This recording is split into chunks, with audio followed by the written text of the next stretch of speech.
महाराष्ट्र विधानसभा चुनाव में बड़ी जीत दर्ज करने के बाद भी महायुति अब तक मुख्यमंत्री पद को लेकर फैसला नहीं ले सकी है। इसी बीच शिवसेना प्रमुख एकनाथ शिंदे ने इशारों में राज्य के शीर्ष पद के लिए दावा पेश कर दिया है। हालांकि उन्होंने ये भी साफ किया है कि सीएम पोस्ट को लेकर गठबंधन के तीनों दल साथ बैठकर फैसला लेंगे। अब तक ये संकेत मिल रहे हैं कि पोस्ट भारतीय जनता पार्टी के खाते में जा सकती है, लेकिन इंडियन एक्सप्रेस की रिपोर्ट के अनुसार रविवार को शिंदे ने कहा, मैं लोगों का मुख्यमंत्री था।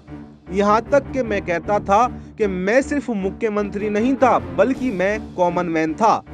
एक आदमी के तौर पर मैंने लोगों की तकलीफों और दर्द को समझा है और उन्हें दूर करने की कोशिश भी की है। चूंकि मैंने कॉमन मैन के तौर पर काम किया है तो स्वाभाविक है कि लोगों को लगता है मुझे मुख्यमंत्री होना चाहिए। रविवार को ही शिंदे अपने पैतृक गांव दारे से थाने के लिए रवाना हो गए थे। अटकलें लगाई जा रही थीं कि वो सरकार गठन को लेकर हो रही चर्चाओं से खुश नहीं हैं और इसलिए वो गांव रवाना होना चाहते हैं। हालांकि वापसी पर उन्होंने खुद ही स्थिति को साफ कर दिया और जानकारी मिली कि उन्हें तेज बुखार आ गया था। स्वास्थ्य के बारे में पूछे जाने पर शिवसेना नेता ने कहा कि वो अब ठीक हैं और आराम करने के लिए अपने पैतृक गांव गए थे। शिंदे ने कहा, मैं हमेशा अपने गांव आता हूं। जब मैं पिछले सप्ताह ही अपना रुख स्पष्ट कर चुका हूं तो इसमें कोई भ्रम नहीं होना चाहिए। उन्होंने कहा, हम ऐसी सरकार देंगे जो लोग चाहते हैं। पिछले 2.5 साल में हमारे काम के बदले जो भारी जनादेश मिला है उसके कारण अब हमारी जिम्मेदारी जनता के प्रति और भी बढ़ गई है।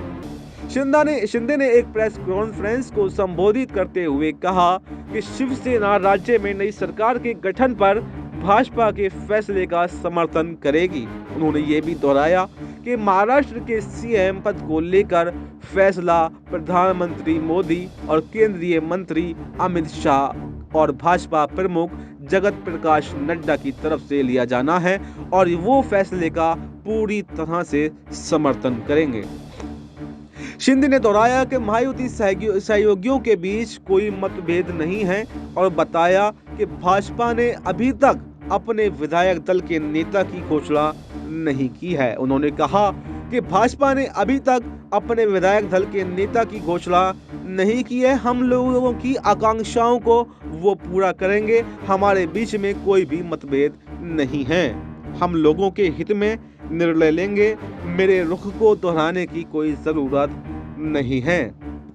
शिवसेना विधायक गुलाबराव पाटिल ने रविवार को कहा, अगर अजीत पवार की राकांपा महायुति का हिस्सा नहीं होती तो एकनाथ शिंदे के नेतृत्व वाली पार्टी 20 नवंबर को हुए विधानसभा चुनाव में 90 से 100 सीटें जीत सकती थी। अजीत पवार पिछले 2.5 साल में शिंदे सरकार में शामिल हुए थे और उन्हें उप मुख्यमंत्री बनाया गया था। निवर्तमान सरकार में मंत्री पाटिल ने एक क्षेत्रीय समाचार चैनल से कहा कि हमने केवल 85 सीटों पर चुनाव लड़ा था। अजीत दादा के बिना हम 90 से 100 सीटें जीत सकते थे। शिंदे ने कभी नहीं पूछा कि अजीत पवार के नेतृत्व वाली राकांपा को उनकी सरकार में क्यों शामिल किया गया।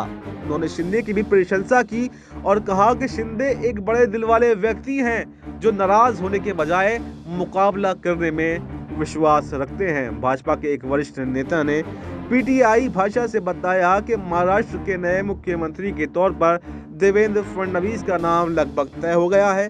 भाजपा के नए विधायक दल की बैठक 2 या 3 दिसंबर को हो सकती है। ये पूछे जाने पर कि क्या उनके पुत्र और लोकसभा सदस्य श्रीकांत शिंदे को नई सरकार में उप मुख्यमंत्री बनाया जाएगा और क्या शिवसेना ने गृह विभाग के लिए दावा किया है। शिंदे ने कहा कि अभी बातचीत चल रही है, कोई निर्णय नहीं हो पाया है। देश और दुनिया की तमाम बड़ी खबरों के लिए बने रहिए हमारे साथ, देखते रहिए Next 9 पॉलिटिकल बाइट।